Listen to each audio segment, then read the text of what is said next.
এখন এই যে মাঠে আপনার শসা আছে, টমেটো আছে, আর কি আছে? জালি গাছি, জালি আছে। পটল গাছে, তাহলে এখন আপনার আলু আছে। মাসিক ইনকাম কত? মাসে তো আমার সপ্তাহে 4 দিনে প্রায় 40 পার। 4 দিনে 40, 4 হাটে। 4 হাটে। তার 4 হাট মাছ সমান মানে কত? সপ্তাহে 2 সপ্তাহ। 2 সপ্তাহে। সপ্তাহে 2 হাট করা হচ্ছে। সপ্তাহে 2 হাট। 40,000 হয়েছে। জি স্যার। আমরা এই এলাকাতে এসেছি, এটা হচ্ছে গাইবান্ধা পলাশবাড়ি উপজেলাতে। এখানে আমাদের একজন উদ্যোক্তা যে গার্মেন্টসে চাকরি করতো, গার্মেন্টসে চাকরি ছেড়ে দিয়ে নিজে এখন মানে অনেকগুলো মানুষের কর্মসংস্থানের ব্যবস্থা করেছেন, তাই না? আপনি এখানে কাজ করেন লোকজন, জি তো পাশাপাশি তার এখন মানে মাসিক ইনকাম 40-50 হাজার টাকার উপরে হচ্ছে। জি স্যার। তাই তো হিসাব করলাম, জি। 2 সপ্তাহে 40 হইলে তাহলে মাসে কত হয়? মেলা হচ্ছে। 50-80। মানে যাই হোক, এই বাজার দর কখনো দাম বাড়ে কখনো কমে, কিন্তু সবচেয়ে বড় ব্যাপার হচ্ছে পরিকল্পিতভাবে যদি চাষাবাদ করা যায় তাহলে সেখান থেকে টাকা ইনকাম হয়। এবং ইনকাম শুধু না, বাংলাদেশের প্রেক্ষাপটে এই মুহূর্তে কম টাকা ইনভেস্ট করে এর চেয়ে ভালো ব্যবসা আমরা এই মুহূর্তে চোখে পড়ছে না। সো হালাল উপায়ে আমরা যদি পরিশ্রম করতে পারি আর সঠিক গাইডলাইন এগুলো ফলো করতে পারি, তাহলে দিন শেষে একটা ভালো ইনকাম হবে, এইটুকু নিশ্চিত। এই এগ্রোনের সাথে কতদিন আগে যাত্রা শুরু? এই প্রায় 5-7 বছর। 5-7 বছর হচ্ছে, জি, মানে স্যার। 5 বছর হচ্ছে আর কি জি, শুরু থেকেই। হ্যাঁ। আচ্ছা, কি করেছিলেন প্রথমে? প্রথম আমি ট্রেনিং করছিলাম 32তম ব্যাচ। ট্রেনিং করার পর আমি তো সারা তোমার খালি ভিডিও দেখি। ঢাকা যখন চাকরি করছিলাম, হ্যাঁ, হ্যাঁ। আমি ঢাকাতে ছিলাম প্রায় 13 বছর। 13 বছর। 13 বছর আমি কই আচ্ছা এই সাউন্ড লোক আমার দেখার খুব শখ। আচ্ছা। দেখতে হবে, খালি ভিডিও দেখি কিন্তু দেখি না। পরে আচ্ছা। ওই 32তম ব্যাচ ট্রেনিং করছিলাম। হুম, হুম। ট্রেনিং করার পরে ওই জায়গাতে আমার যাত্রা শুরু হয়ে গেছে। আচ্ছা, ঢাকাতে কি জব করতেন? আমি গার্মেন্টস চাকরি করছিলাম। গার্মেন্টসে চাকরি করতেন। সব মিলে কয় বিঘা জমিতে চাষাবাদ হচ্ছে? 3.5 বিঘা। 3.5 বিঘা। প্রায় কতদিন যাবত এই চাষাবাদের সাথে যুক্ত হলেন, এই সবজি চাষের ক্ষেত্রে? 5 বছর।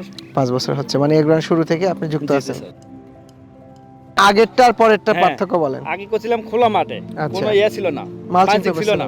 হ্যাঁ। পরে আমি ওইখানে দেখে আচ্ছা পাথরের মধ্যে একটা ঝিকঝিক করে, কি এটা? কি এটা? ওটা আমি আগে গেলাম, যা দেখি আচ্ছা এটা মানসিং, হুম। ওই এগ্রোনের সাথে তাই আগে থেকে জড়িত। হুম, হুম, তারপরে গেলাম, আচ্ছা কোন ভাই কই থেকে নিচ্ছেন? বাগোপাড়া। হুম, পরে বাগোপাড়া ভাই নিয়ে গেলাম, হুম, হুম, যা 10 শতকের জন্য মাঝি নিলাম না হচ্ছে হুম, 3 ফিটারটা হুম, হুম। 3200 না 2800 টাকা নিল প্রথম। আচ্ছা, নেওয়ার পর ওটা নিয়ে আলাম নিরাজত করলা। আচ্ছা, লিডারজাত করো। নিরাজত করলা দিয়ে আমার জীবন শুরু। আচ্ছা, ওটি তো প্রথমেই গুটি বসে গেল প্রথম আচ্ছা। অবস্থায়। কতটুকু জমিতে কি 10 শতক করছিলেন? করছিলাম নিরাজত করলা, ওই হাফ দেওয়া নিয়েছে করলা গাজার পর ওই জমিটা গেছিলাম। আচ্ছা, আচ্ছা, 70-80 ওটা আমি তো করলা নাই কারো। আচ্ছা। যেমন আমি গাছি আমি তো খালি কয় গ্যাপে গ্যাপে ফেলা। কয় শতক জমিতে? 12 শতক জমি। কত টাকা বিক্রি করছিলেন? তাও মনে হয় 50 প্লাস। 50 প্লাস, বাহ। ওটা দিয়ে শুরু। ওটা দিয়ে আমার যেমন তাতে মনে করলাম মানসিং এর অবশ্যই উপকার আছে। আচ্ছা। সে তো পানি সেচ কম লাগে, হুম, হুম। সার কম লাগতেছে, নিয়ন কম লাগতেছে। আচ্ছা। এই যে আমি আজকে এসে সকালবেলা এসে এদের নিরেছি পাতা কাটছে আজকে সকালের মধ্যে একদিনে সব জমি কমপ্লিট? কমপ্লিট। মানে একা আপনি সব কাজ করে ফেলেছেন? কিছু খুব কম নেই, একাই করি। এই যে আপনি 1217 লাগিয়েছেন, কতটুকু জমিতে? এটা 1400 জমি।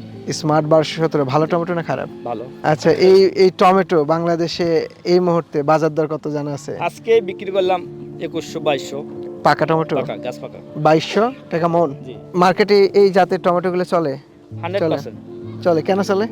আজকে আমি নিয়ে গেছি ভ্যানের উপর থেকে সব শেষ। সব শেষ? কয় মন কয় মন নিয়ে 2 মণ গেছেন? নিয়ে গেছিলাম। 2 মন। কত টাকা বিক্রি করছেন?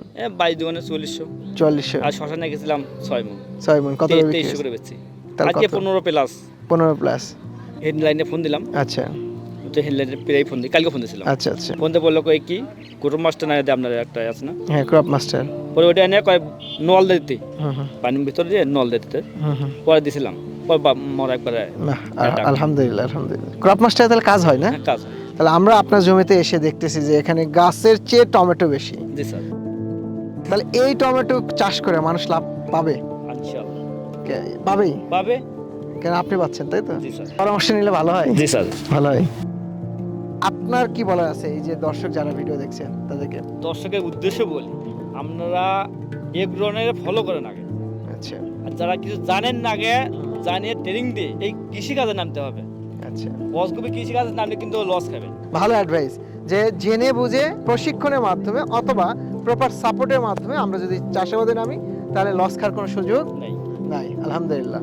সো আমরা এভাবেই বাংলাদেশে এমপ্লয়মেন্ট নিয়ে কাজ করছি, কর্মসংস্থান নিয়ে কাজ করছি, এবং যুব উদ্যোক্তাদের অর্থাৎ যুবকদেরকে আমরা ব্যবসায়ী বানানোর যে প্রক্রিয়া সেটা কন্টিনিউ রেখেছি। সো সব মিলে সবার জন্য শুভকামনা। যারা ভিডিও দেখছেন অবশ্যই লাইক, কমেন্ট, শেয়ারের মাধ্যমে আমাদের সাথেই থাকবেন, এবং দেশকে এগিয়ে নিতে আপনার ভূমিকা হোক সবার আগে।